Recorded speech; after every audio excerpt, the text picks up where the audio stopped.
The center is just to the north of Grand Bahama Island, with the eye wall hitting both Grand Bahama and the western portion of the Abacos. Still almost 24 hours of hurricane force winds for portions of the northwestern Bahamas.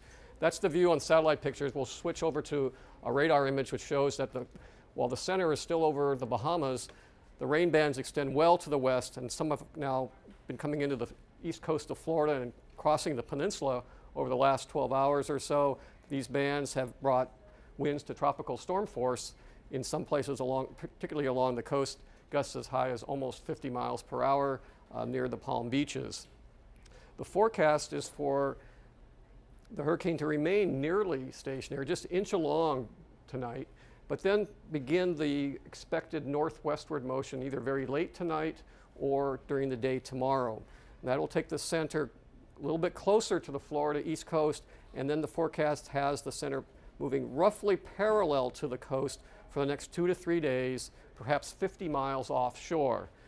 That's important because hurricane force winds extend outward to the west of the center about 35 miles. So what that means is that we're certain to have tropical storm force winds over the eastern portion of Florida, and we very well may have hurricane force winds even with the center passing just offshore as forecast. There is a storm surge warning now in effect for much of the Florida East Coast from the central and northeastern part, and a storm surge watch now has been extended as well farther to the north. Hurricane warnings and hurricane watches are in effect for roughly the same locations, which include the Florida East Coast, Georgia, and into South Carolina, where the threat will be increasing later in the week, from Georgia, South Carolina, and up to North Carolina. So for the next 12 to 24 hours, not a lot of motion, continued rain bands with tropical storm force to near hurricane force winds on the east coast of Florida, and then a track that takes the center along the Florida coast, maybe just offshore. And that's the great concern now for the next 2 to 3 days.